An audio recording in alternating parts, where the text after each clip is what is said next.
कि Ram temple trustees, can we trust? Ram temple के न्यासी लोग जो हैं, क्या उनके ऊपर हम विश्वास कर सकते हैं, क्योंकि उनका नाम ट्रस्टी है। मेरे साथ इस डिबेट के लिए चंद्रभूषण पांडे भाई साहब हैं, पूर्व न्यायविद, गवर्नर के सलाहकार और अब इंडिपेंडेंट वकील, और एक नैतिक पार्टी को चलाने वाले, क्योंकि इनका ये है कि नैतिकता से ही सारी चीजें हैं, उसको नैतिक पार्टी को चलाने वाले। और मेरे हर शो में जब भी मैं कहता हूँ वो आ जाते हैं। अभय दुबे साहब हैं मेरे साथ, CSDS, और बहुत ही शार्प, मतलब इतनी क्लैरिटी से अपनी बात रखते हैं कि जो मेरे दर्शक सबको लगता है कि बिल्कुल बेबाकी से अपनी बात रखते हैं। और मेरे साथ राहुल ईश्वर साहब हैं।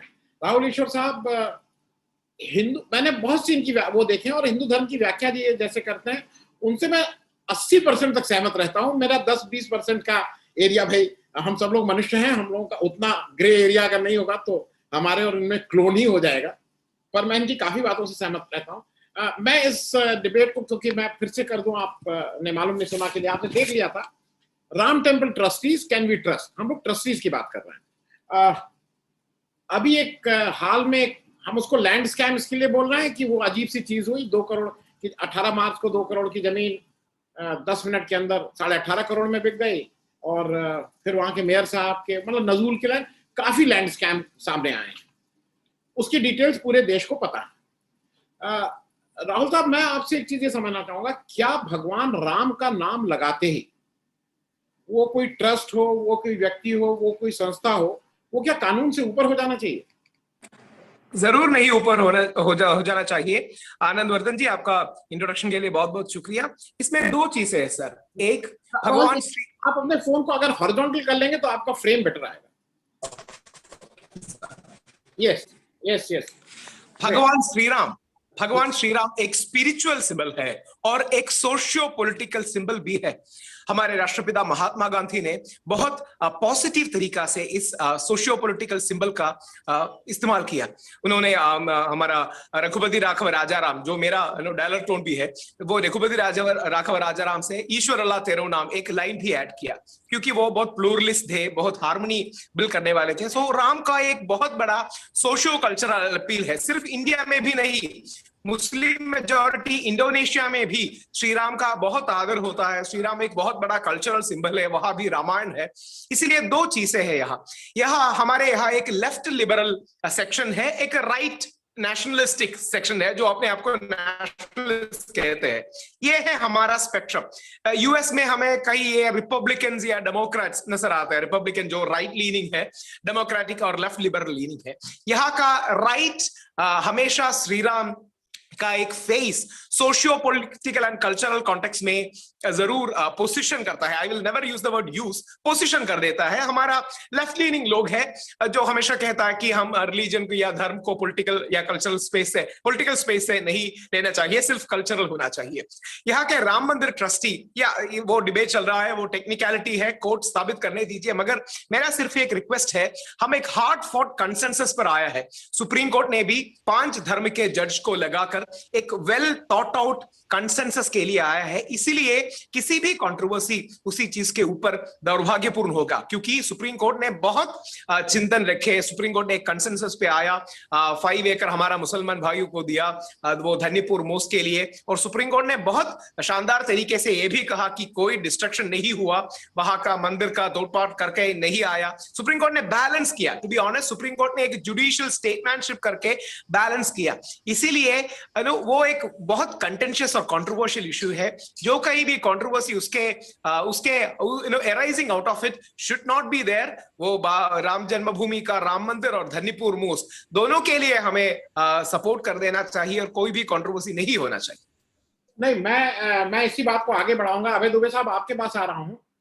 हम सब लोग हिंदू हैं, और हम सब, मैं तो रोज पूजा करने वाला हूं, और मैं इसलिए आपसे ये पूछ रहा हूं कि 70 एकड़ जमीन मिली थी, मतलब 2.77 एकड़, और जो उत्तर प्रदेश सरकार 70 एकड़ जमीन मिली थी राम मंदिर को, और ये कहा गया था 5 एकड़ खरीद के मस्जिद के लिए दे, मतलब मुस्लिम पक्ष को दे, उनको भी दे दी गई है 5 एकड़।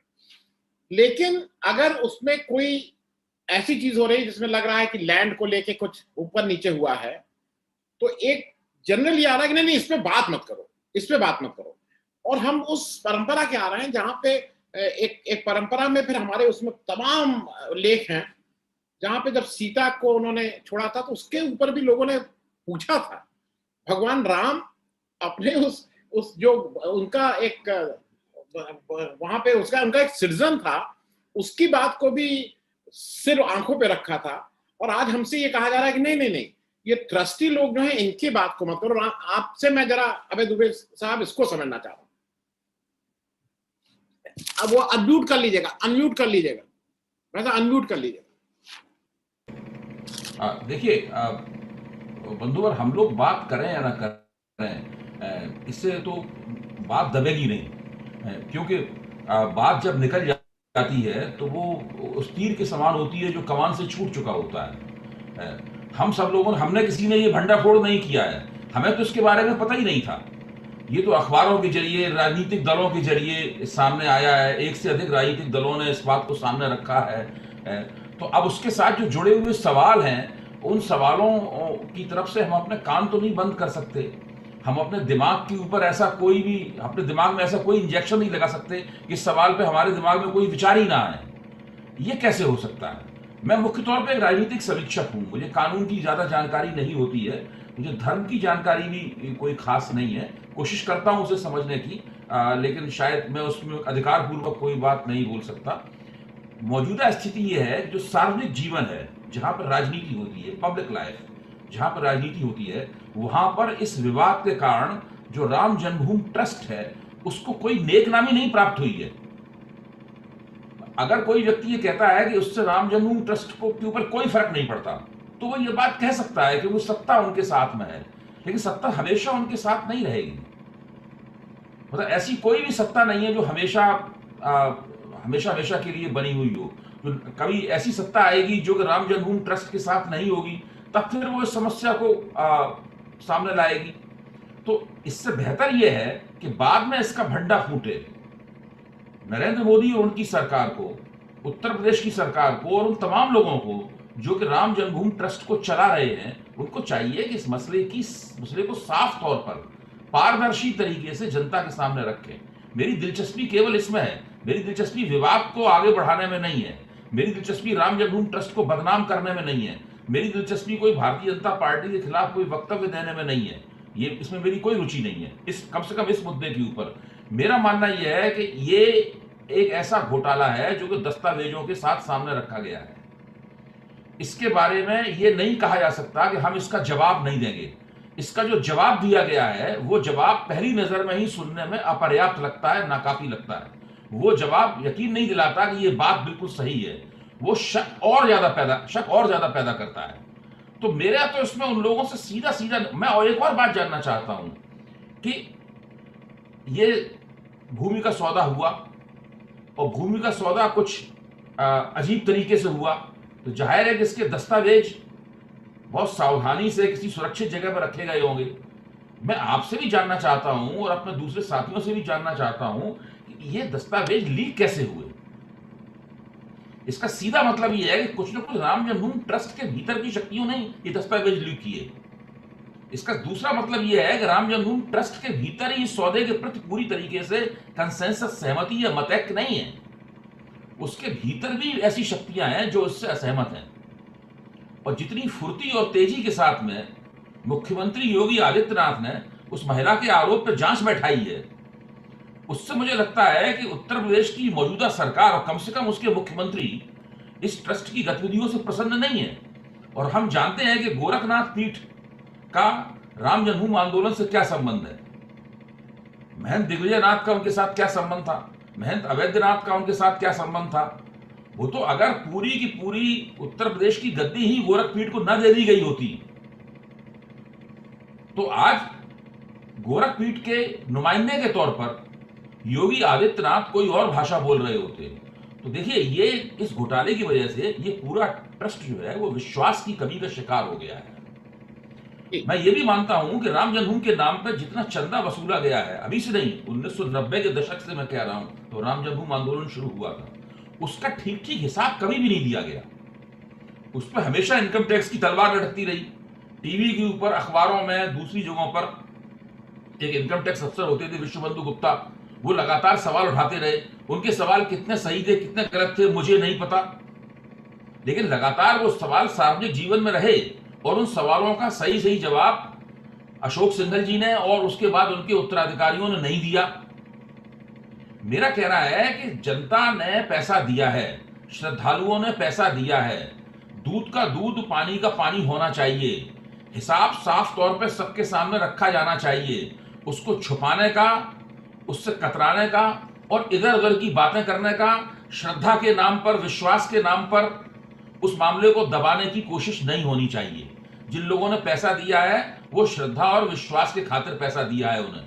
ये उनके प्रति राम जन्मभूमि ट्रस्ट का ये दायित्व बनता है कि वो पूरी तरीके से उसकी सफाई दें। अगर वो सफाई नहीं देंगे तो आपने जो शीर्षक बनाया है कि क्या राम जन्मभूमि के ट्रस्टियों पर ट्रस्ट किया जा सकता है, ये शीर्षक एक सवाल बनकर, एक सवाल की तलवार बनकर उनके ऊपर लटकता रहेगा। मैं फिर से वापस आऊंगा राहुल जी आपके पास, क्योंकि मैं ट्रस्ट को मैं नहीं वो कर रहा हूं। नो वन इज, कोई ट्रस्ट के ऊपर नहीं है, लेकिन ट्रस्टीज के ऊपर तो सवाल होंगे, क्योंकि 15 लोग हमारे आप जैसे ही लोग हैं वहां पे भी, हिंदुस्तान में वो लोग हैं। उससे पहले मैं जरा चंद्रभूषण भाई साहब को ले लूं डिबेट में। चंद्रभूषण भाई साहब, आप मुझे एक चीज बताइए, आप न्यायविद हैं, वकील रहे हैं। मुझे जब मैंने इसको पढ़ा बहुत ध्यान से, तो सुप्रीम कोर्ट के ऑर्डर से ये ट्रस्ट बना है और उसका एक गजट हुआ है। उस गजट में बिल्कुल साफ साफ लिखा है, इसके टर्म्स ऑफ रेफरेंस लिखे हैं, और उसमें ये कहा गया है कि 2.77 एकड़ ऑफ जमीन और 67 एकड़ ऑफ जमीन जो एक्ट ऑफ यूपी गवर्नमेंट के 1993 के एक्ट से आई थी, ये उनको दे दी जाएगी। करीब 70 पॉइंट कुछ एकड़ होती है, 70 एकड़ हम लोग बात करें। और उसमें साफ लिखा है कि ये राम जन्मभूमि, राम मंदिर निर्माण के लिए हम दे रहे हैं, और ये जो 70 एकड़ है आप यहां निर्माण करिए, उसके बाद इसको भी डेवलप कर लीजिए 70 एकड़। जो रसीद काट के दी जा रही है, रसीद अब सब पब्लिक डोमेन में है, मैं उसको फिर से नहीं दिखा रहा हूं, रसीद और जो कूपन हुए हैं 100, 200, 500, 1000 रुपए के, उसमें साफ साफ लिखा है कि received from so and so towards renovation of Ram temple. Hindi में लिखा है राम मंदिर जीर्णोद्धार के लिए। मैं, आप वकील हैं, आप मुझे बताइए इनको लैंड खरीदने का किसने वो दिया था? क्योंकि ये तो टर्म्स ऑफ रेफरेंस से बाहर निकल के काम करना है। आपका काम केवल राम मंदिर बनाना था और उसको अच्छे से चलाना था, एडमिनिस्ट्रेशन। मैं जरा इसको आपसे समझना चाहूंगा। आनंद जी, इसमें जो ट्रस्ट डीड जो डिक्लेयर हुआ, ये तो एक बात समझ लीजिए कि ये जो ट्रस्ट है इसमें गवर्नमेंट ऑफ इंडिया ने बनाया, सुप्रीम कोर्ट के ऑर्डर से। तो ये जो ट्रस्ट है ये प्राइवेट ट्रस्ट नहीं है, it has become a public trust. तो एक साफ बात है कि पब्लिक, और जो पब्लिक ट्रस्ट बना है उसमें जो टर्म एंड कंडीशन है, उसके एम एंड ऑब्जेक्ट है, अब उसके हिसाब से चले। सुप्रीम कोर्ट ने जजमेंट दिया, अब किसी को अगर ये टर्म्स एंड ऑब्जेक्ट को अगर चैलेंज करना है कि ये उसके कंटेक्स्ट, वो जो सुप्रीम कोर्ट डायरेक्शन है उसके अनुरूप नहीं है, तो वो तो चैलेंज करना पड़ेगा सुप्रीम कोर्ट में कि उसके डायरेक्शन के अनुरूप नहीं है। लेकिन जो इन्होंने बनाया है उसमें ये बात दिखे, ऐसा नहीं है, वो भी लोग समझदार थे, जानते थे आनंद वर्धन जी कभी न कभी सवाल पूछेंगे, इस तरह का सवाल उठाएंगे, तो उन्होंने पहले ही से व्यवस्था कर दी है कि अगर ट्रस्ट के इंटरेस्ट में कोई जमीन खरीदना है या बेचना है, दोनों, तो ट्रस्ट के इंटरेस्ट में अकॉर्डिंग टू लॉ वो कर सकते। तो अब ट्रस्ट का इंटरेस्ट कौन डिसाइड करेगा? ट्रस्टी डिसाइड करेगा कि ट्रस्ट का इंटरेस्ट, और उसमें वो कौन सी जमीन चाहे वो खरीद सकते हैं और बेच भी सकते हैं, मॉर्गेज भी कर सकते हैं। ये उन्होंने स्पेसिफिक प्रोविजन ट्रस्ट डीड में कर रखा। तो अब इसमें उनका ये कहना है कि हमें मंदिर के आसपास इतना एकड़ है, उसके इर्द गिर्द कुछ जमीनें हमें चाहिए। उन्होंने थोड़ा सा पावर, असल में ट्रस्ट डीड में बहुत सारे पावर दे दिया, यहाँ तक कि इंसिडेंटल पावर्स भी दे दिया, और कोई भी कंड्यूसिव एक्ट उसके मैनेजमेंट और एडमिनिस्ट्रेशन के लिए या ट्रस्ट को चलाने के मेंटेनेंस के लिए तो बड़ा इंसिडेंटल सारे पावर दे दिए। तो उन्होंने बहुत सोच समझ के ट्रस्ट उसी का उपयोग कर रहे हैं। तो इसलिए ये तो नहीं कह सकते कि ये लोग जमीन नहीं खरीद सकते हैं, खरीद सकते हैं, बेच सकते हैं, दोनों कर सकते हैं, मॉर्गेज कर सकते हैं, वो उनके पास ट्रस्ट के ट्रस्टीज को पावर है। लेकिन जो दूसरा जो सवाल पूछते, जो सवाल है कि ये जो आपने उठाया, ये कि ये इन पर सवाल नहीं उठा सकता आस्था की बात। देखिए, ये आस्था, ये ट्रस्ट जब डीड बन गया तो ये आस्था तो बात खत्म हो गई ना। ये तो एक एडमिनिस्ट्रेटिव बॉडी बन गई, वो भी पब्लिक बॉडी है। तो पब्लिक बॉडी में जिस तरह से आप सवाल गवर्नमेंट के सारे बातों का सवाल उठा सकते हैं, वो सारे के सारे सवाल इनमें इस मामले में उठा सकते हैं कि अगर वो कोई इलीगल काम कर रहे हैं, गलत काम कर रहे हैं, तो लैंड के ही लिखते, तो उन्होंने साफ साफ लिखे अकॉर्डिंग टू लॉ लैंड खरीदेंगे, मनमानी नहीं करेंगे। तो वो तो लैंड करें। लैंड के अलावा भी जितने भी मामले होंगे, जैसे गवर्नमेंट के आप सवाल उठा सकते हैं, उसी तरह इनके लिए भी उठा सकते हैं। यहाँ तक कि राइट टू इंफॉर्मेशन में आप इनसे सूचना भी मांग सकते हैं। इसलिए कोई उनका ट्रस्टी ये नहीं कहता मैं नहीं जवाब दूंगा। आपको अब अख्तियार नहीं है, कोई प्राइवेट ट्रस्ट नहीं है कि अख्तियार है कि आपने वो चंपत लाल जी कहीं बोल रहे थे कि मैं इसका जवाब नहीं दूंगा, मैं उसका जवाब नहीं दूंगा, मैं सफाई नहीं दूंगा। तो ये तो आप बिल्कुल ही नहीं कर सकते। आपकी ये पब्लिक रिस्पॉन्सिबिलिटी है, ड्यूटी है, आपको देना ही पड़ेगा। नहीं देंगे तो राइट टू इन्फॉर्मेशन में लोग मांगे, उसमें भी नहीं मांगेंगे तो हाईकोर्ट जाएंगे, सुप्रीम कोर्ट जाएंगे। अब ये है कि पब्लिक इंटरेस्ट में है कि नहीं। तो चूंकि पब्लिक इंटरेस्ट में है कि नहीं ये भले आपने तय किया, लेकिन जुडिशियल अथॉरिटी का पावर है कि ये वो उसको रिव्यू करे कि जो आप काम कर रहे हैं जुडिशियल रिव्यू है कि नहीं। और ऐसा तो नहीं है कि पब्लिक इंटरेस्ट के नाम में आप घोटाला करें।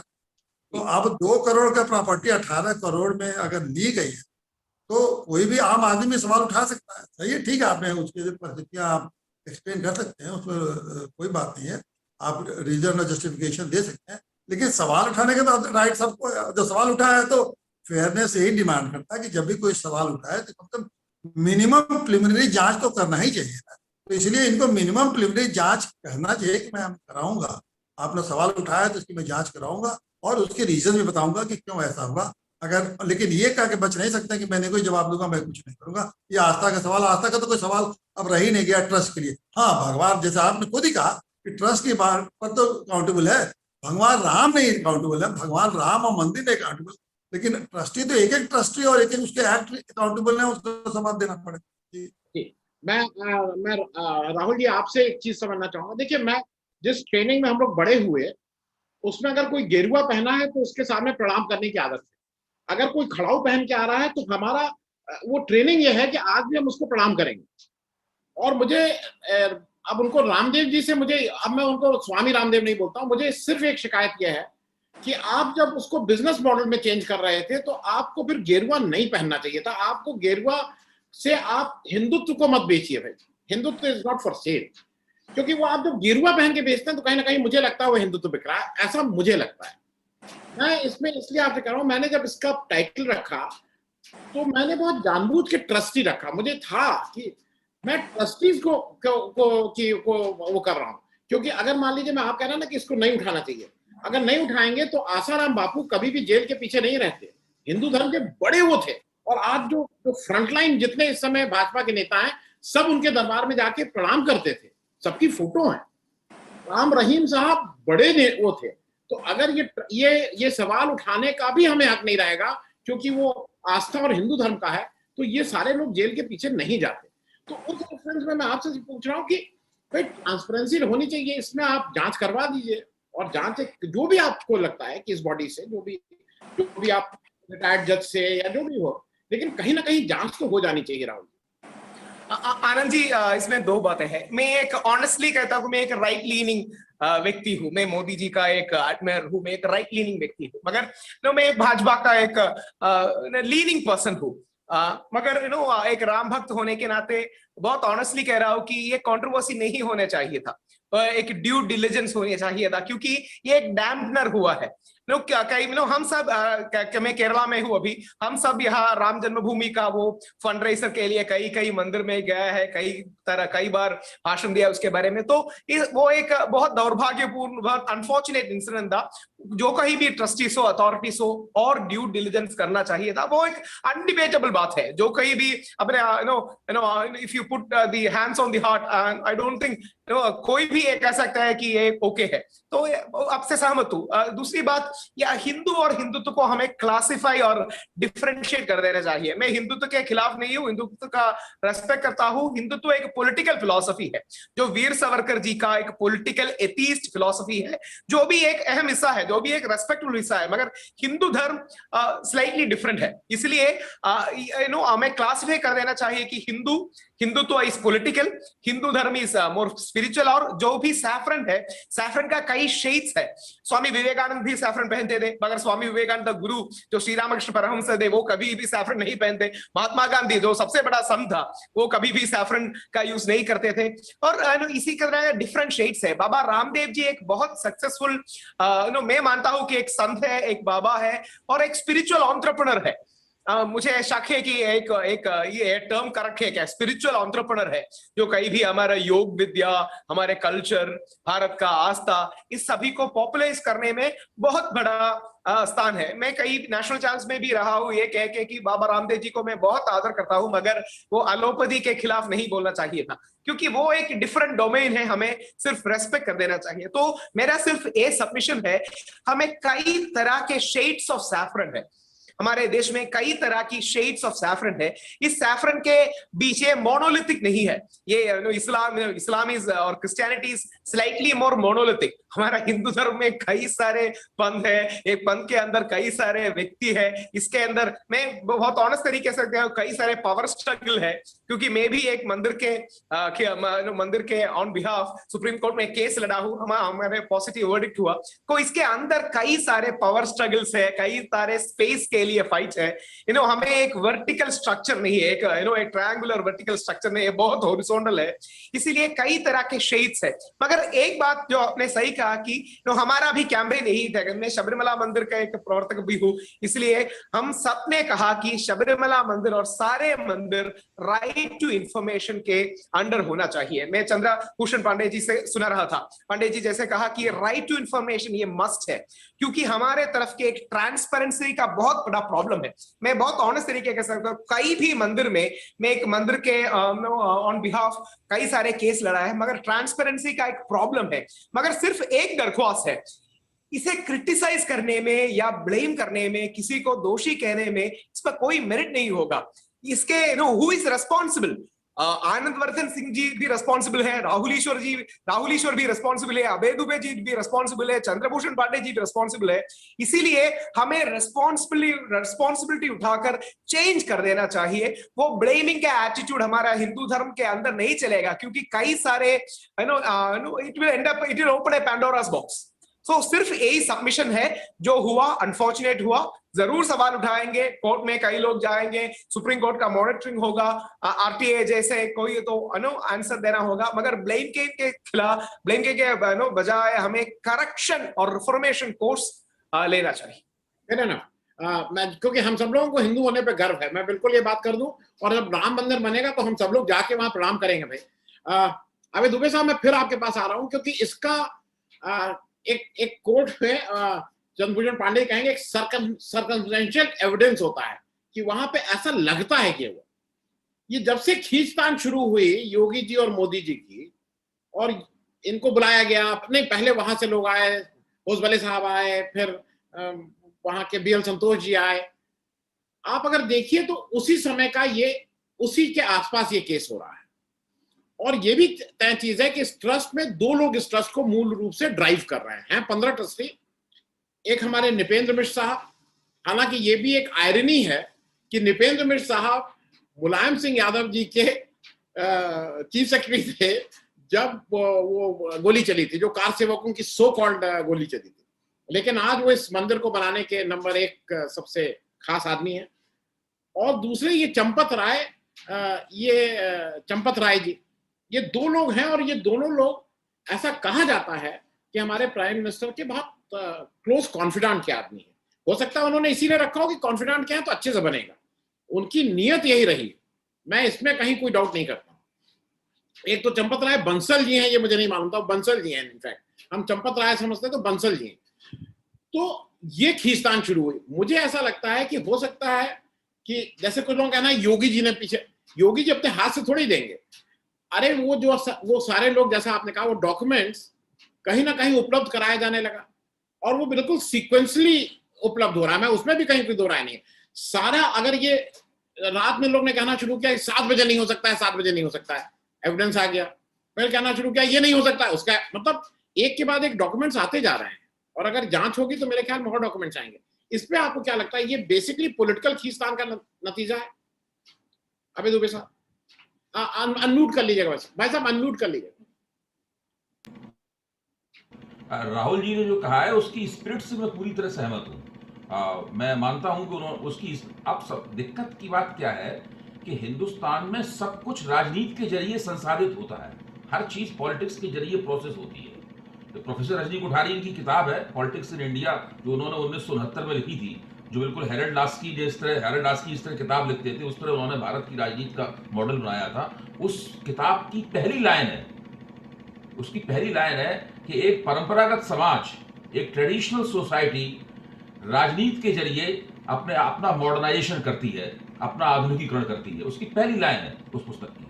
तो मैं कहना ये चाहता हूं हिंदुस्तान में हर चीज राजनीति के जरिए संसाधित होती है। राम जन्मभूमि आंदोलन भी एक तरह की पॉलिटिक्स थी, उसी के जरिए संसाधित हुआ है। उसमें भारतीय जनता पार्टी ने बड़े होशियारी से एक सीमा तक अपने आप को बाहर रखा, हिंदू परिषद भी उसमें सक्रिय रही, फिर भाजपा उसमें कूदी और भाजपा को उसका राजनीतिक लाभ भी प्राप्त हुआ। हम सब लोग जानते हैं, इन बातों को दोहराने से कोई फायदा नहीं। इसलिए इसके इर्द गिर्द जो राजनीति हो रही है उससे बचा नहीं जा सकता। उसको बचने की बजाय उसे समझने की कोशिश करनी चाहिए। आपने बिल्कुल ठीक कहा, और पिछली बार जो आपसे चर्चा हुई थी उसमें भी हम लोगों ने इस विषय में बात की थी। उस वक्त भी मेरा कहना यह था कि जो योगी और मोदी के बीच की खींचतान है, ये जो पूरा स्कैंडल है, पूरा घोटाला, इसका जो भंडा फूटा है, उसका कहीं ना कहीं संबंध उसके साथ जरूर है। और इन चीजों के दस्तावेजी प्रमाण नहीं मिलते हैं। इन चीजों के, जिनको आपने कहा था सर्कमस्टेंशियल एविडेंस, इनके परिस्थितिजन्य प्रमाण ही मिलते हैं। जरूर इसका कोई ना कोई ताल्लुक है। जिस तरह से एक साथ समाजवादी पार्टी को और आम आदमी पार्टी को एक साथ दस्तावेज मिले, एक प्रेस कॉन्फ्रेंस अयोध्या में हुई, ठीक उसी वक्त दूसरी प्रेस कॉन्फ्रेंस लखनऊ में हुई, और उसके बाद से ये मामला खुल के सामने आ गया।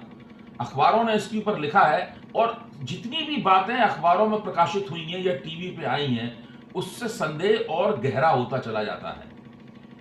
इस संदेह को इस धुंधलके को साफ करने के लिए राम जन्मभूमि ट्रस्ट के संचालकों को चाहिए, अगर चंपत राय जी उसके एकमात्र सक्रिय संचालक हैं और वो मोदी जी के नेतृत्व में कर रहे हैं, तो मुझे लगता है कि मोदी जी के हित में भी ये है, चंपत राय के हित में भी है, और राम जन्मभूमि ट्रस्ट के हित में भी है कि इस पूरे मसले की सफाई कर दें।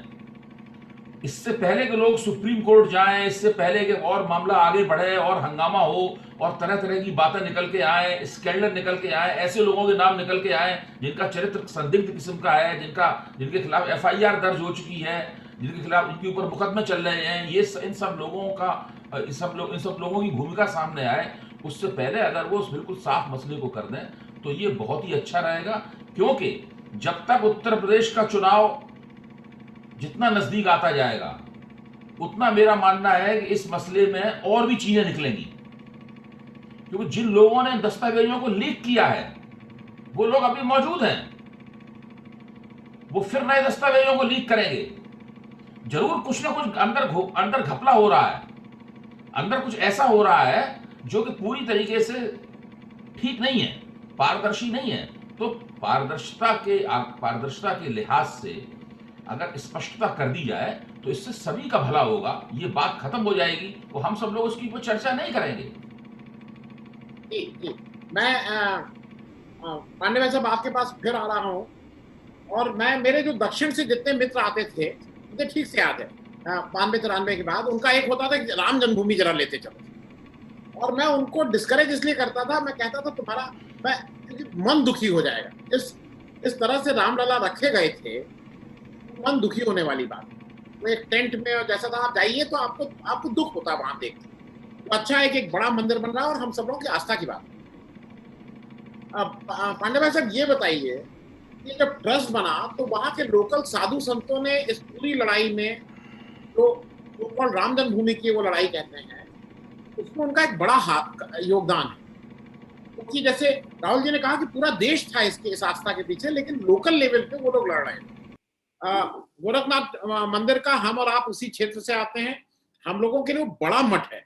नाथ संप्रदाय का मतलब शायद हम लोग शिव का अंश वहां देखते हैं। जब वहां के जो महंत अपनी गद्दी पे बैठते हैं तो हम ये मानते हैं कि वो शिव का अंश है। उस पूरे आंदोलन को वो संचालित किया, चाहे वो गर्भगृह में वो रखने की बात हो और उसके बाद महंत अवैधनाथ हो, ये सब संचालित किया। लेकिन जब ये मंदिर बना अरे जब इसकी वो पढ़ने लगी और चौमासे में हमारे प्रधानमंत्री जी जबरदस्ती जाके चौमासे में, ईस्टर्न यूपी में बहुत बुरा माना जाता है राहुल जी, आपको मैं बता दूं, ईस्टर्न यूपी में उस 4 मास में हम लोग कोई शुभ काम नहीं करते हैं, लेकिन चूंकि प्रधानमंत्री जी की जिद थी, उन्होंने कहा नहीं मैं करूंगा ही करूंगा। वहां के आम आदमी को ये बुरा लगा था कि एक गोरखनाथ टेम्पल के महंत, जो उत्तर प्रदेश के मुख्यमंत्री होने से पहले महंत हैं, उसकी वजह से उनकी इज्जत है, आज उनको लोग, बहुत से लोग बाबा इसलिए कहते हैं क्योंकि वो उस पीठ के हैं। उनको जब पूजा हो रही थी तो ये खुद बैठ के पूजा करने लगे। मुझे ऐसा लगता है कि वहां पे अगर योगी जी को वो सम्मान और वो दिया गया होता शेयर है वो, क्योंकि वो उसके हकदार भी थे, कोई ऐसा नहीं है कि वो नहीं थे, वो कहीं ना कहीं एक आम आदमी को जो उस मठ के साथ जुड़ा हुआ उसको कहीं आहत किया था, इस चीज को उसने आहत किया था कहीं ना कहीं। मैं पांडे भाई साहब आपसे ये समझना चाहता हूं कि लोकल जो साधु संतों को बिल्कुल अनदेखी हुई, लोकल साधु संतों को आपने ट्रस्ट में ठीक से जगह नहीं दी, आपने अनिल मिश्रा जी और कौन कौन जो आरएसएस के क्या कार्यकर्ता थे ये थे, वो उन लोगों को जगह दी। जब मंच बना वहां पे राम जन्मभूमि निर्माण, जिस दिन वो पूजा थी, उसमें आपने मोहन भागवत जी को ऊपर बिठा दिया। अरे भाई उनको बिठाते 4 कुर्सी और लगा के, वहां के लोकल जो बड़े, मतलब जो बड़े संत थे वहां के, जो नामी अखाड़े के लोग हैं, उनको भी बिठा देते। अरे 4 की जगह 40 कुर्सी लग जाती। लेकिन वो मतलब आप राहुल जी, हम लोग सबको लगता है कि हमारे प्रधानमंत्री जी को जरा किया है कि हमारे फ्रेम में कोई और ना रहे, जब फोटो आए तो मेरी अकेले आए, इस तरह का हम लोगों को लगता है, हो सकता है गलत लगता है। तो श्री रविशंकर जी को भी इनविटेशन नहीं दिया गया। हाँ, लेकिन सुनिए, रविशंकर जी और वहां के साधु संत को हम जरा कंपेयर नहीं करेंगे, क्योंकि रविशंकर जी कितने रिलायबल हैं, कल वो ट्विटर ने बता दिया है। खैर, मैं कमिंग बैक टू पांडे भाई साहब, मैं आपके पास आ रहा हूं। क्या इन लोकल साधुओं की अनदेखी भी कहीं ना कहीं इसका कारण बनी है, जो लोग इस समय नाराज हैं? नहीं, ये बड़ा एक स्वाभाविक बात आपने उठाई कि देखिए, ये जो पारंपरिक चीजें है ना, देखिए मंदिर की स्थापना भी एक पारंपरिक व्यवस्था है। ये इसको आप मान, चूंकि ये तो माहौल ऐसा बन गया ना कि इसमें आरएसएस और बीजेपी और विश्व हिंदू परिषद के लोग इसमें इन्वॉल्व हो गए। पहले ये लड़ाई तो ये जब ये ना आरएसएस, ये विश्व हिंदू परिषद भी 1900 आजादी के बाद बना या पहले बना होगा, लेकिन मंदिर तो हजारों साल से है। तो ये लड़ाई, पहले मंदिर की जो लड़ाई है, क्या आरएसएस और बीजेपी और तो लड़ नहीं रही थी। अब इसकी लड़ाई तो हिंदू लड़ रहे थे ना, और हिंदू समाज में सारे हिंदू लोग आरएसएस में है नहीं, सारे हिंदू बीजेपी में है नहीं, सारे हिंदू सरकार में, सरकार के इस सरकार के साथ तो है नहीं। लड़ाई तो हिंदू लड़ रहे थे ना। तो अब अगर उस दृष्टि से आप देखें तो पूरी लड़ाई तो हिंदू लड़ रहे थे, और जब उस हिंदू परंपरा में जहां लड़ाई लड़ी जा रही थी, उन लोगों को आपने फांस नहीं डाला, तो इसको आपने एक तरह से हाईजैक करिए ना। देखिए वो ऐसे ही अगर कहना वो बड़ी बात होगी, जैसे ये मुसलमान हड़प लिए, तो उसी तरह से हिंदू के भी कुछ संगठनों ने तो हड़प लिया, ये हिंदुओं को तो रह नहीं गया। अगर मान लीजिए कल अगर मुसलमान इसको हड़प लेते तो हम कहते हैं मुसलमानों ने ये मंदिर हड़प दिया। आज किसने हड़पा है? आज भी बीजेपी, विश्व हिंदू परिषद और आरएसएस के लोगों ने तो हड़प लिया है ना। बाकी तो कोई है नहीं इसमें, उस प्रोग्राम में भी कोई नहीं था, और खास करके स्थानीय लोगों तक को आपने बात करी। तो आपने बड़ा रेलिवेंट सवाल बताया कि देखिए, जब जो युद्ध, जो संघर्ष हजारों साल से चल रहा था, मंदिर कम से कम 400-500 साल से तो चल ही रहा था ना, तो जब 400-500 साल से ये चल रहा था, तो आप देखते कि इसका प्रतिनिधित्व कौन लोग कर रहा है। और सबसे बड़ी बात है कि महंत के जो ये काफी ये अवैधनाथ के ने तो बहुत बड़ी भूमिका इसमें मंदिर के आंदोलन में, जबकि कोई आशा नहीं था कि ये मंदिर का मामला यहाँ तक आगे बढ़ पाएगा, तब ये अवैधनाथ जी ने बड़ी जबरदस्त भूमिका निभाई थी। और सबको मोटिवेट करना, उसमें साधु संतों को मोटिवेट करना, बात को, मुद्दे को उठाना, तो ये अगर करते तो ज्यादा अच्छा। अब आप ये अगर मंदिर बन गया, वैसे तो मेरा व्यक्तिगत विचार है, कोई सहमत हो या न हो, कि प्रधानमंत्री को इसका शिलान्यास नहीं करना चाहिए, क्योंकि प्रधानमंत्री की चीज को, एक प्रधानमंत्री कुछ भी कहिए, वो देश के प्रधानमंत्री हैं, लेकिन वो भी एक पॉलिटिकल पार्टी को रिप्रेजेंट करते, तो प्रधानमंत्री को इसका नहीं करना। दूसरा, आरएसएस को भी, भागवत साहब को भी इसमें पार्टिसिपेट नहीं करना चाहिए, क्योंकि वो एक संगठन को रिप्रेजेंट करते हैं, वो संगठन पूरे देश को नहीं रिप्रेजेंट करता है, उस विचारधारा को मानने पर। तो एक तरह से देखा जाए कि एक व्यक्ति पॉलिटिकल पार्टी को रिप्रेजेंट कर रहा है और एक व्यक्ति एक पर्टिकुलर संगठन को रिप्रेजेंट कर रहा था, लेकिन वो मुख्य भूमिका में यही दोनों थे। लेकिन देश की भूमिका में ये मंदिर, ये प्रतीक देश का प्रतीक, और चूंकि देश का प्रतीक है, देश में हो सकता है हम सारे से हिंदुओं का प्रतीक है और बहुत से मुसलमानों का भी प्रतीक है। ऐसा मत कहिए कि जब हम देश की बात करते हैं तो मेजॉरिटी हिंदू है, लेकिन एक मामूली थोड़े से माइनॉरिटी वगैरह मुस्लिम भी है, तो मुस्लिम आ जाएंगे, उसको मान लिया जाएगा कि मुस्लिमों को भी आता है। चलेगा, मेजॉरिटी में मुसलमान ना इसको चाहते हो, मंदिर को अपना ना मानते हो, लेकिन अगर 1% 2% भी मुस्लिम देश के नाम पर अगर इसमें इन्वॉल्व है तो फिर तो ये पूरे देश की ये मंदिर हो गया ना। और ये देश के मंदिर पर जब इसकी रहेगा, देखिए ये केवल कम से कम राम मंदिर को मैं व्यक्तिगत समझता हूँ, ये केवल पूजा का स्थल नहीं है, ये वास्तव में हमारे संस्कृति का एक प्रतीक बन चुका। ये पूजा स्थल नहीं है, पूजा राम के तो बहुत सारे मंदिर हम जाके पूजा करते हैं। ये इस पूरे संघर्ष ने जो कि चला 300-400 साल, वो हमारी सभ्यता और हमारी आइडेंटिटी, इंडियन आइडेंटिटी, भारतीय पहचान की वो एक प्रतीक बन। तो उस भारतीय पहचान की प्रतीक को ही हमको आगे बढ़ाना चाहिए। और जो जो गलतियां, अब आप एक जमीन के नाम पर आपने एक मुद्दा उठा दिया, अरे इतने बड़े आदर्श को स्थापित करना है, कहीं रत्ती भर भी कहीं सवाल उठे तो हमको इस पर एकदम से हर चीज सामने रखना चाहिए कि भाई ये आप आइए देखिए, हर आदमी आगे देख लीजिए, चल के कहीं कहीं इस पर देश की आस्था नहीं टिकनी।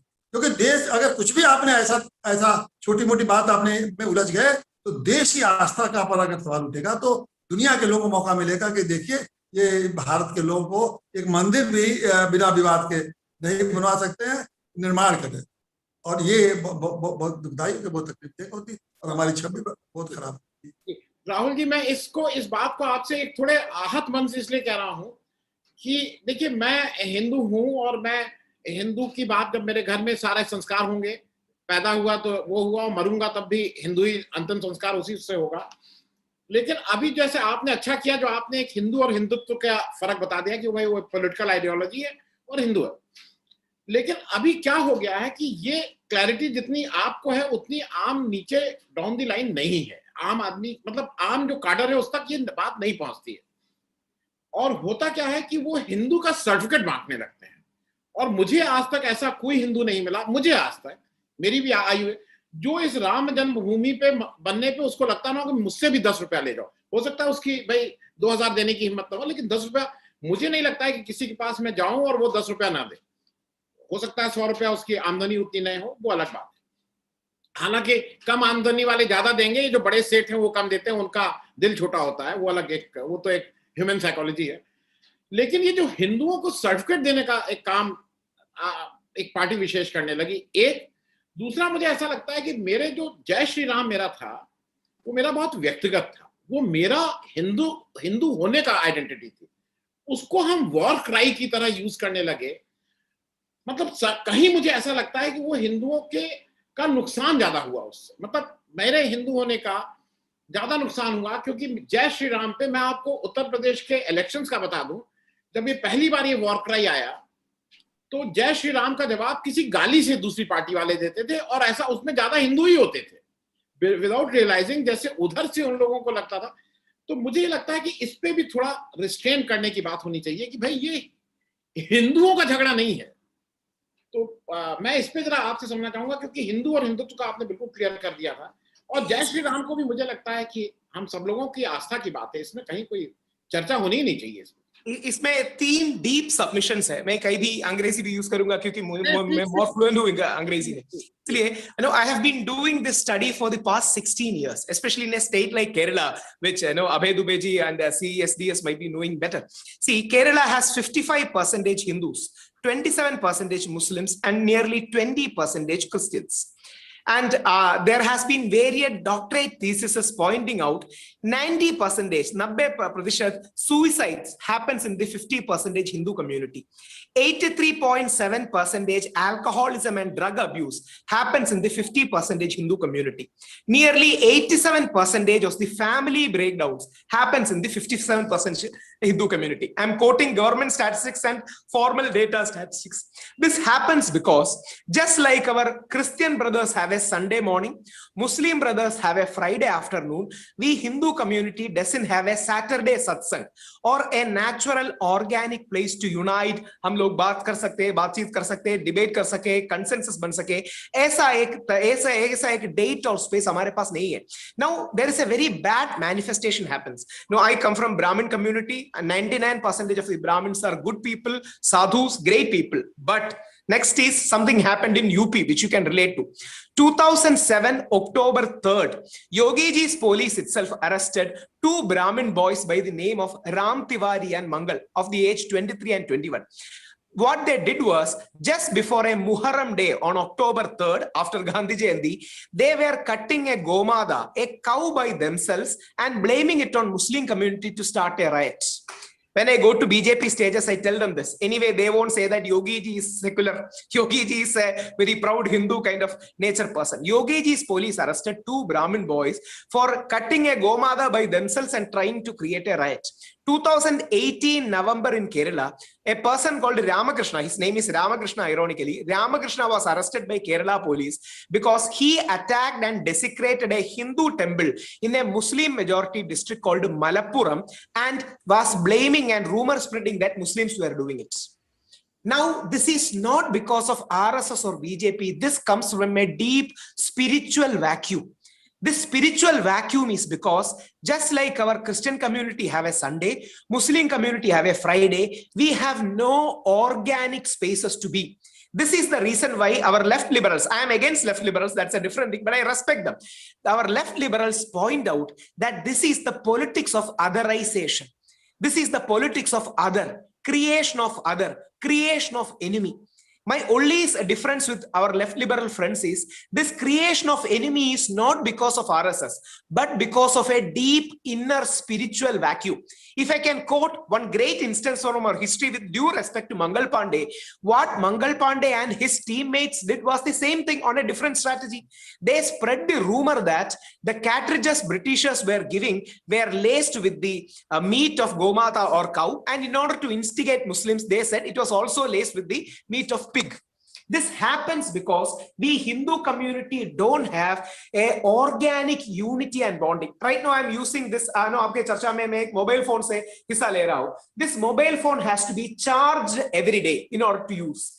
Just like our mobile phone has to be charged every day. 2016 Harvard JAMA psychiatry research of 14 years point out human being has to be charged every week. That's the reason why there is a very famous research of Harvard JAMA psychiatry which says you have to go to a church or a shrine every week so that there will be less suicides, stress in your life and more social bonding. हम हिंदुओं के लिए ऐसा एक जगह और space नहीं है.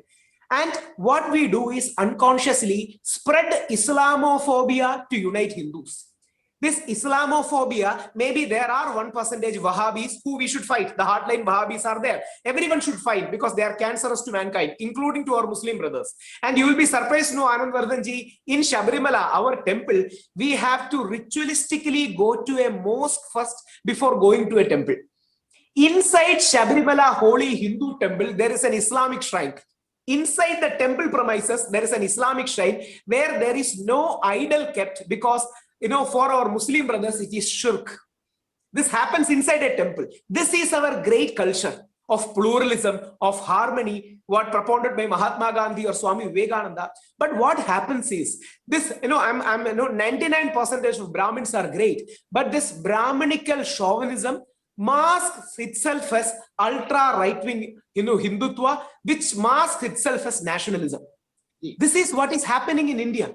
Unless the Brahmin community comes and calls it out, saying that this Brahminical nature is not true Brahmin. 99% of Brahmanya is great, holy, just like holy Islam is. Islamists are bad, Islam is good. This extreme Brahminical narrative is dangerous for Brahmin community, Hindus and India. But my only submission is, this is not because of a political party. And if I can just tell one more line, in Kerala, where you might have heard of Shabarimala controversy and all, where we are right now on a winning spree because there is no issue of women entry in Shabarimala. Lakhs of women visit Shabarimala every year. There was only a minor age regulation. You will be surprised to know, I know my mother worked in a RSS-led organization, but 90% of Sangh was for changing the temple custom because they thought it is a good occasion to push uniform civil code.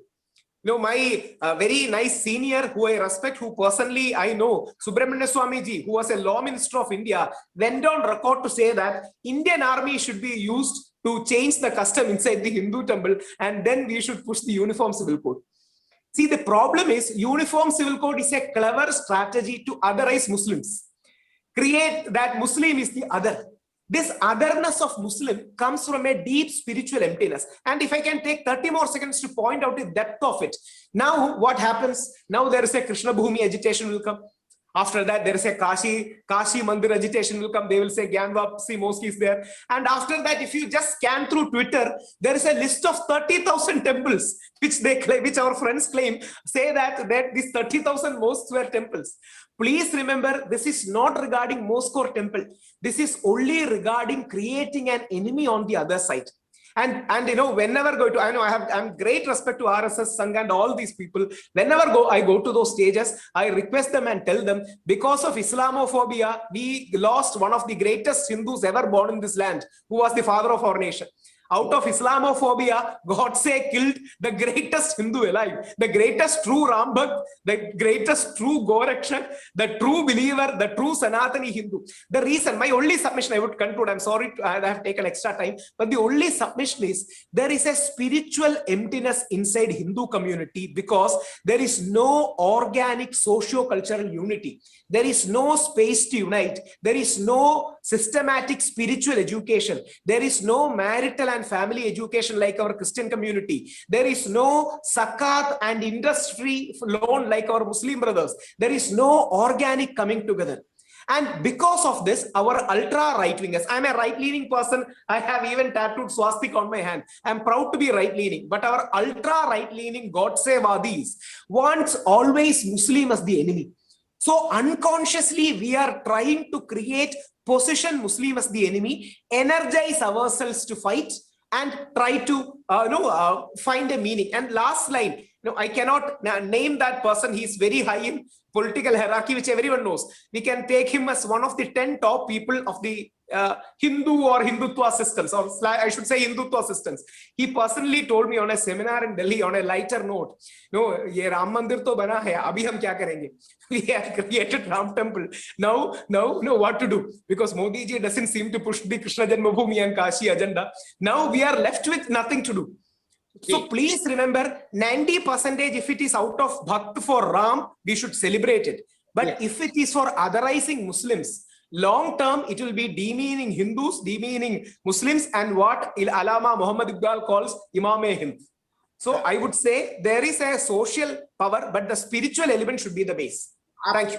नहीं, thank you so much Rahul ji. तो इतने articulate ढंग से आपने इसकी व्याख्या को किया. मैं जल्दी से दो बात कर दूं. एक चीज जो आप जो कहते हैं कि हमें भी ये कमी लगती है, क्योंकि शादी जो है हिंदू धर्म को छोड़ के बाकी सब धर्म वाले अपने वहां पे करवाते हैं. क्रिश्चियंस अपने चर्च में जाके कराते हैं, मुस्लिम अपने मस्जिद में कराते हैं, सिख अपने गुरुद्वारे में कराते हैं. और आज मुझे मेरा ईगो, ऑल्टर ईगो सिख में जाके लगता है ये तो अपना हिंदुओं का है, और जितना सेवा भाव सिख में मुझे किसी जगह नहीं दिखता.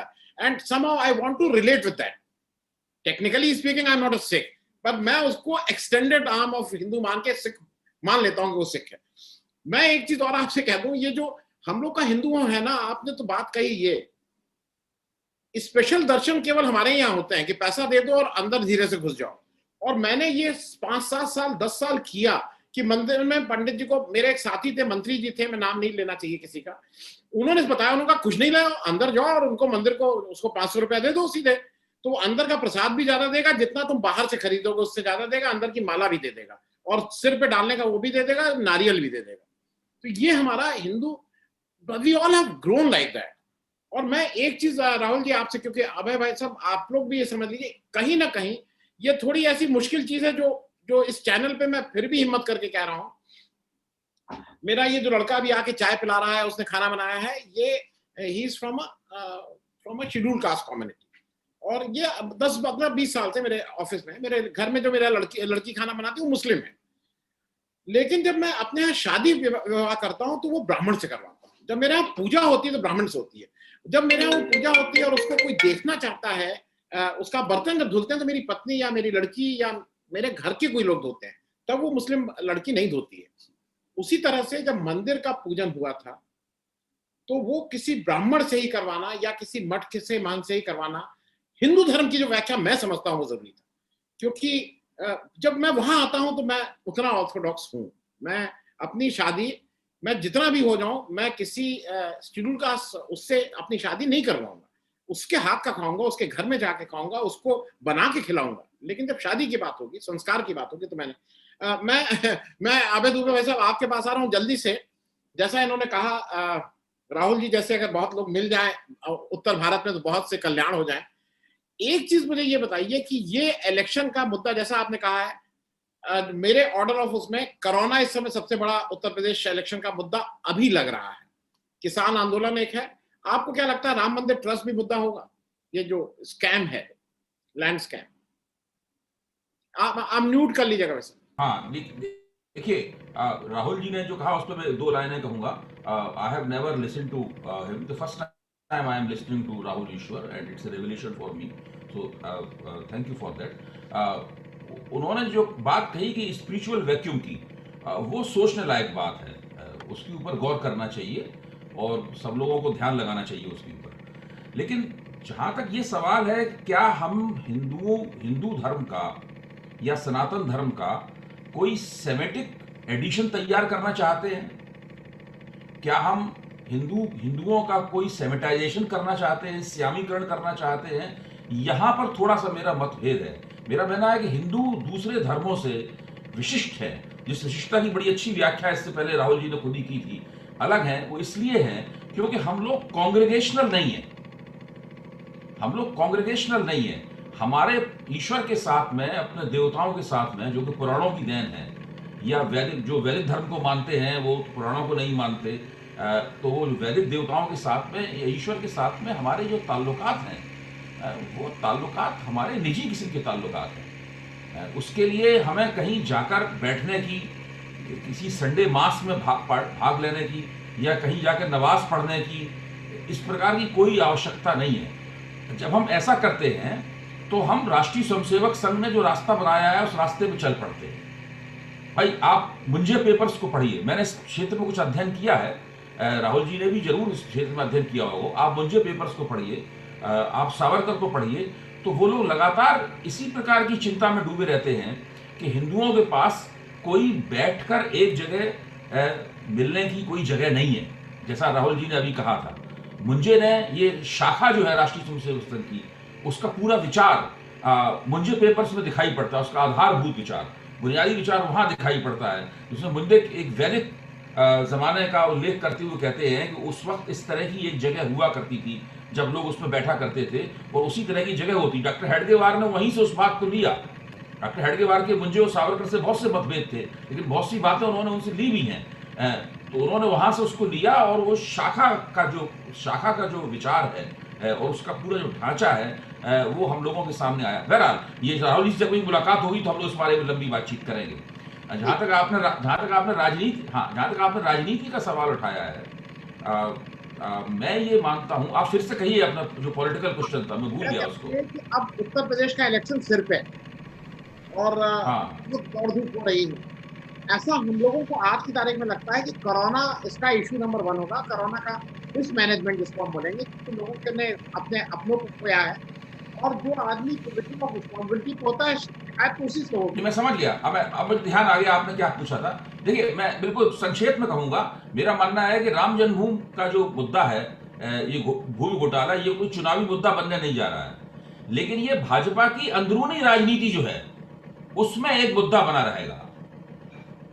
अच्छा, ये इस मुद्दे के ऊपर कोई वोट नहीं पड़ने वाले हैं। इसकी हैसियत वो हैसियत नहीं है जो कि किसान आंदोलन की है, या जो कोरोना बीमारी का जो कुप्रबंधन हुआ है उसकी वो नहीं है इसकी हैसियत। लेकिन इसमें भाजपा की जो अंदरूनी राजनीति है, वहां की जो अपनी जो उठापटक है, जो वन अपमैनशिप है मोदी में और मोदी और योगी विरोधियों के बीच में, उसमें ये एक मुद्दा जरूर बना रहे। चंद्रभूषण भाई साहब, अंतिम अब आप क्लोजिंग स्टेटमेंट आपसे ले लें। क्योंकि अब ये थोड़ा मामला टेक्निकल हो गया है, इसलिए क्योंकि इसकी बहुत सी परतें निकल आई हैं। जैसा आपने पहले भी कह दिया है कि इसकी जितनी जल्दी जांच हो जाएगी उतना अच्छा रहेगा। अगर ये जांच नहीं होती तो आपको क्या लगता है, मतलब एज अ हिंदू मुझे कष्ट होता है भाई, क्योंकि यहाँ तो मान लीजिए हम लोग बात कर ले रहे हैं कि उन्होंने कहा, उन्होंने किया, चंपत राय जी ने किया, लेकिन कहीं भी बाहर जाइए तो ये लगता है ना कि आपस में घर की लड़ाई है, क्योंकि ये हमारे आस्था की लड़ाई है, तो इसलिए हम लोगों की जिम्मेदारी भी होती है। क्या हम लोगों को करना चाहिए? नहीं नहीं, देखिए इसको आस्था की लड़ाई नहीं रखना चाहिए। देखिए ये अब तो ये जब ट्रस्ट बन गया ना, पब्लिक ट्रस्ट, तो ये तो रूल ऑफ लॉ का सवाल हो गया। जब रूल ऑफ लॉ का सवाल हो गया तो फिर तो जहां भी गलत हो रहा है सवाल उठाना चाहिए। अगर कहीं गलत हो रहा है तो उसको हमें किसी को भी सवाल उठाने का हक है और उठना चाहिए। देखिए डेमोक्रेसी में अगर आप रूल ऑफ लॉ को छोड़ के आगे बढ़ेंगे तो कहीं ना कहीं तो आप उसमें उलझेंगे। हाँ, आपने छोड़ दिया, हमने छोड़ दिया, कोई ना कोई तो उठाएगा उसको। तो इसलिए ये बात को, ये हमारा वास्तव में हुआ क्या कि ये दिमाग में उनके ऐसा बैठ गया है, भारतीय जनता पार्टी का या विश्व हिंदू परिषद का या आरएसएस का, कि ये मंदिर उन लोग का है और वो उनके जो, और उसी में से उनके ट्रस्टी भी ऑलमोस्ट बने हैं, करीब करीब उन्हीं बैकग्राउंड के लोग। ऐसा तो है नहीं कि देश के लोगों से छांट के ला के ट्रस्टी बनाया गया, उसी आस्था के लोग हैं वही ट्रस्टी। वो समझते हैं कि इसके अलावा अगर कोई सवाल उठाएगा तो वो बिल्कुल, ये तो हमारे ऊपर आरोप लगा, ये दिमाग से निकाल देना। जैसे मोटी बात है कि रामेश्वरम मंदिर बना है, मान लीजिए, तो रामेश्वर मंदिर में कोई सवाल उठाएगा तो क्या हिंदू समझ जाएगी, मोदी जी नाराज हो जाएंगे कि भाई आप रामेश्वर में क्यों सवाल उठा रहे, लेकिन राम जन्मभूमि पर आकर उठाएंगे तो नाराज हो जाएंगे। सब तो जब पता है नाराज हो जाएंगे, लेकिन रामेश्वरम पर के मंदिर के सवाल उठाएंगे तो कोई नहीं नाराज, क्योंकि इनको लगता है कि ये हमारा मंदिर। इस माइंड सेट में बाहर आना चाहिए, तो भूल जाए कि इनका मंदिर नहीं है, ये मंदिर जो है ये देश के लोगों का मंदिर है। और इसमें उसी तरह से, जिस तरह से कि सरकारें व्यवस्था, भले सरकार में तमाम भ्रष्टाचार है लेकिन सरकार हमेशा अकाउंटेबल है, हर कदम उसी तरह से इस मंदिर के हर फैसले, हर चीज, हर तरह के चीज मान के चलना चाहिए, अकाउंटेबल है, उनका जवाब देना चाहिए। और हिंदू ही नहीं, एज ए सिटीजन मुसलमान भी जाके सवाल उठा सकता है, ये समझ में। अगर कोई मुस्लिम भी चाहे तो इस मंदिर पे सवाल उठा सकता है कि ट्रस्ट ने इस मंदिर में ये गड़बड़ी कर रहा है, और हमको भी हक है कि किसी मुस्लिम को जो ट्रस्ट बना है, वो उनको एक मंदिर दिया गया, उसको भी हम सवाल उठाए। क्योंकि फिर ये तो जब रूल ऑफ लॉ का सवाल है तो हर नागरिक का अधिकार है, ये मत भूलें कि केवल हिंदू ही सवाल उठा। तो इसलिए इसको पूरी ट्रांसपेरेंसी के साथ काम करना चाहिए। मैं समाप्त करने से पहले एक चीज जरूर कह दूंगा कि जैसे विवेकानंद पे हम सब लोगों को गर्व है, दक्षिण से आए हुए शंकराचार्य को हर हिंदू का गर्व है, क्योंकि उन्होंने एक नए ढंग से इसका वो किया और इसके लिए इतनी कम उम्र में इतना काम कर गए। और मुझे हरदम ये लगता है राहुल जी, जब आपने बताया 55% और कितनी आबादी, शायद शिक्षा एक बड़ा कारण रही है, जो केरल में आप लोग की शिक्षा इस चीज को, इस ताने बाने को दूसरे ढंग से एड्रेस करना उनको आ गया है। हम लोगों के यहाँ वो थोड़ी मुश्किल है।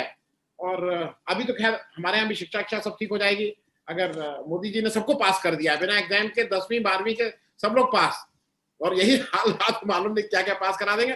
Thank you so much for joining Rahul ji, it was revealing, बहुत अच्छा लगा। अभय भाई साहब बहुत बहुत धन्यवाद, शिव पांडे भाई साहब बहुत बहुत धन्यवाद, thank you so much for joining. अगर आपको दी पब्लिक के कार्यक्रम पसंद आते हैं तो इन्हें लाइक करें।